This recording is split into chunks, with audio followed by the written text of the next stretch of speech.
Dan kalau kita perhatikan ya, pondasi Ka'bah itu dikelilingi batu marmer berwarna putih yang disebut syazarwan. Fungsinya untuk menahan pondasi Ka'bah agar tidak rubuh atau terkikis, karena dahulu daerah area Ka'bah berpasir dan terkadang berbanjir. Maka dikhawatirkan hal itu akan merobohkan Ka'bah.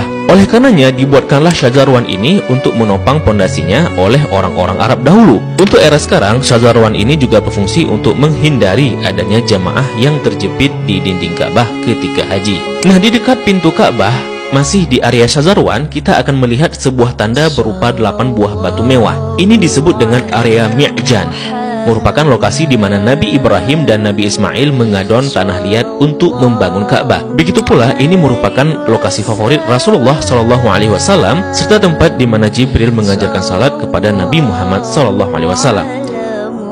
Kain yang menyelimuti Ka'bah ini disebut dengan kiswah. Orang yang pertama kali menyelimuti Ka'bah dengan kiswah merupakan seorang raja dari Himyar yang bernama Tubba Abu Qarb. Dahulu orang-orang Arab menggantung syair-syair terbaik mereka di dinding Ka'bah sebagai bentuk kebanggaan budaya peradaban mereka dalam bidang sastra. Dan tahukah teman-teman, jika warna kiswah tidak selalu hitam.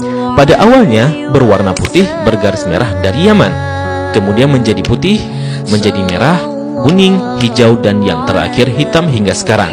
Tulisan kaligrafinya ditulis dengan benang emas bertuliskan ayat-ayat Al-Quran.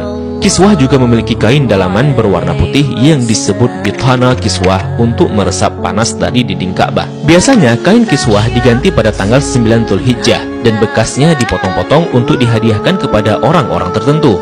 Nah, dari pintu Ka'bah, di sebelah kiri pojok Ka'bah tersimpan Hajar Aswad di dalam sebuah cangkang berwarna perak.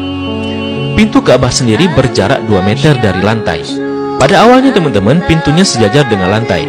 Namun karena terjadi perampokan isi Ka'bah, kemudian orang-orang Quraisy berinisiatif untuk meninggikannya. Nah, dalam perjalanan sejarahnya, pintu Ka'bah telah berubah-ubah baik bentuk, sendi maupun bahan bakunya. Pintu yang ada sekarang merupakan hadiah dari Raja Khalid bin Abdul Aziz, Raja Saudi, dan dilapisi emas murni 99 karat seberat 280 kg dengan total biaya 46 miliar.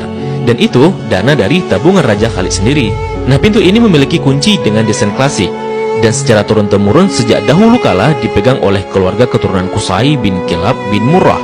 Dan pintu ini hanya dibuka 2 kali selama setahun, yakni pada awal bulan Sya'ban dan awal bulan Zulhijjah untuk dibersihkan. Dan untuk memasukinya diperlukan tangga portable. Dalam Ka'bah sendiri tidak memiliki lampu, sehingga ketika memasuki Ka'bah maka akan diterangi dengan penerangan dari luar. Nah, ketika kita memasuki ke dalam Ka'bah, maka kita akan melihat jika lantai dan dinding dalam Ka'bah dihiasi dengan batu marmer yang dominan putih. Marmer hijau menghiasi lantai dengan bentuk persegi yang dihiasi oleh marmer coklat di sampingnya. Kalau kita salat di dalam Ka'bah, maka garis ini bisa jadi batas safnya. Kalau diperhatikan, maka di sudut terdapat potongan marmer hijau. Ini sebagai tanda bahwa Rasulullah SAW melakukan salat di tempat ini saat memasuki Ka'bah. Begitu juga di bagian pojok dan dindingnya dihiasi 1, 2, 3 marmer hijau. Di bagian atas juga terlihat ada beberapa buah saluran udara yang didesain sedemikian rupa. Jika kita mengadah ke langit, maka kita akan melihat jika langit-langit Ka'bah dihiasi dengan kiswah berwarna hijau.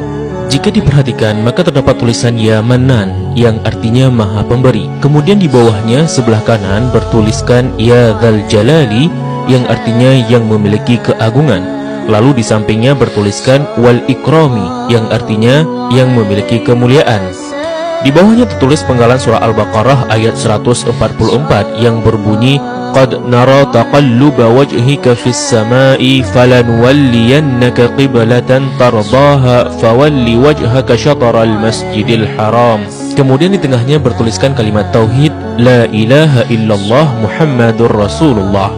Dilanjutkan di bawahnya bertuliskan surah Ali Imran ayat 96 dengan bunyi Inna awwala baitin wudi'a lin-nasi lalladzi bi Bakkata mubarakan wa hudan lil alamin.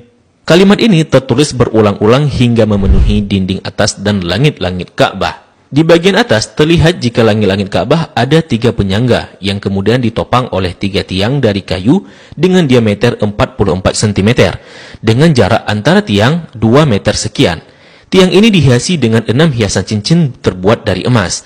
Bagian bawah pondasi tiang berbentuk kotak yang besarnya dapat diduduki oleh orang dewasa. Orang yang pertama kali memasang tiang di dalam Ka'bah adalah Abdullah bin Zubair saat pertama kali memugar Ka'bah selepas wafatnya Rasulullah Sallallahu Alaihi Wasallam. Di bagian atas tergantung harta karun berupa kendi-kendi atau lentera kuno yang terbuat dari emas dan perak, merupakan hadiah dari pemimpin-pemimpin negeri Muslim pada masa lalu.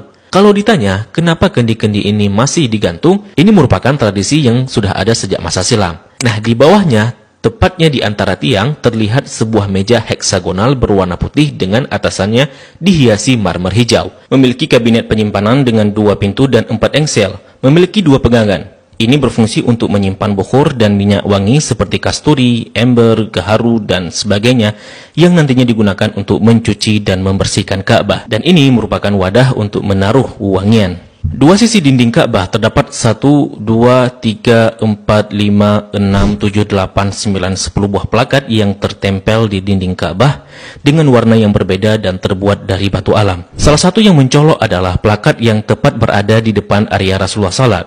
Plakat ini berisi kaligrafi dengan style kufik murabba yang tertulis La ilaha illallah Muhammadar Rasulullah. Selain itu juga ada plakat lain yang berisi maklumat mengenai renovasi Ka'bah oleh Raja Khalid bin Abdul Aziz. Sepertinya plakat lain juga berupa maklumat renovasi Ka'bah oleh pemimpin-pemimpin Muslim sebelumnya.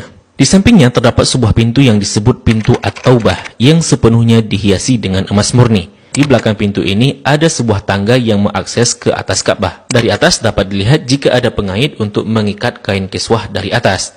Dan bahkan kita bisa juga salat di atas Ka'bah. Jika Ka'bah tidak diselimuti kiswah, maka penampakannya akan seperti ini.